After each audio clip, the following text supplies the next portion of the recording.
ओम श्री सतनाम साखी जय श्री कृष्ण। परम श्रद्धेय सद्गुरु स्वामी शांति प्रकाश जी महाराज के मुखारविंद से निसृत आचार्य सद्गुरु स्वामी टेऊराम जी महाराज के पावन प्रसंगों का अपूर्व संकलन। सत्संग वर्खा भाग 3। विविध प्रसंग। महाराज जी का संसार से वैराग्य।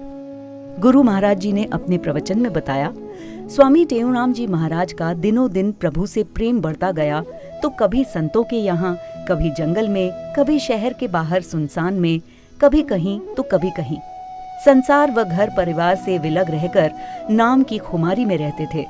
माता कृष्णा के मन में ख्याल हुआ कि शायद इसे कोई भूत लग गया है जो हमारी बात उनके अनुकूल नहीं पड़ती, जो कभी पेड़ों के नीचे तो कभी सुनसान में जाकर बैठता है। एक दिन माता महाराज जी से कहती है, पुत्र, तुम्हें क्या हो गया है जो तुम्हारा घर में मन ही नहीं लगता, कभी हमारे साथ बैठते भी नहीं हो। महाराज जी माता जी को बहुत समझाते हैं, परंतु माता को उससे कोई संतोष नहीं आता।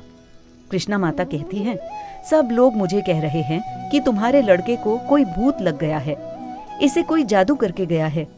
इसका पैर भी स्थिर नहीं रहता है और बातें भी बिल्कुल अलग ही करता है। अब माता क्या करती है कि महाराज जी के आगे बैठकर उसे झाड़ करती है, कान में भूण-भूण करती है, जैसे इसका ख्याल दूसरा हो और घर परिवार व धंधे में मन लगे। लेकिन जैसे जैसे माता उपाय करती जाए वैसे वैसे महाराज जी का संसार से वैराग्य बढ़ता जाए। इसलिए महाराज जी ने संतों के यहाँ पहले से भी ज्यादा आना जाना कर दिया। महाराज जी माता को कहने लगे, माता, इश्क को कौन रोके, इसे तो खुदा भी न रोक पाए। आशिक थे अल्लाह अर्शमा। हमारे सामी साहब कहते हैं, जिसको इश्क यानी प्रेम हो जाता है तो उसे देखने के लिए अल्लाह यानी ईश्वर खुद आकाश से उतर कर आता है। किसी का बेटा विलायत से आ रहा था तो पिता उसको लेने जा रहे थे। किसी ने कहा कि आप क्यों जा रहे हो, तो उन्होंने कहा कि अपने पुत्र को देखने।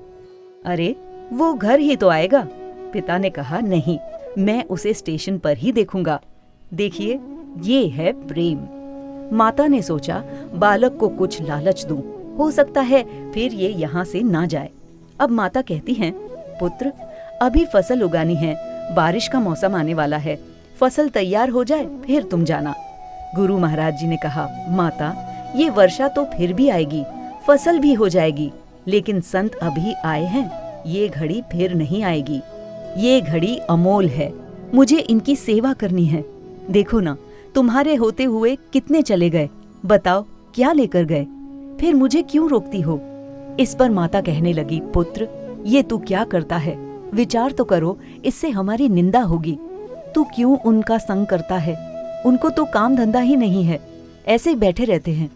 महाराज जी कहते हैं, माता, ऐसा ना कहो, जो काम साधु एक दिन में करते हैं वो काम तो लोग पूरे जन्म में भी नहीं कर सकते।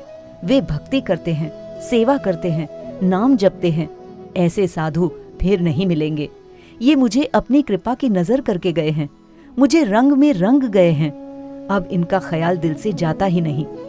फिर माता कहने लगी, अच्छा पुत्र, जैसी तेरी इच्छा, ये काम किया सो किया, लेकिन एक बात बताओ, तुम शमशान आदि में जाकर क्यों बैठते हो, क्यों ऐसी सुनसान जगहों पर जाते हो। गुरु महाराज जी ने कहा, माता, मैं इसलिए जाता हूँ जैसे फिर मुझे भय न हो। मैं पहले ही भ्रम, संशय और भय को छोड़ना चाहता हूँ। राम कृष्ण भगवान की जय। सतगुरु टेऊराम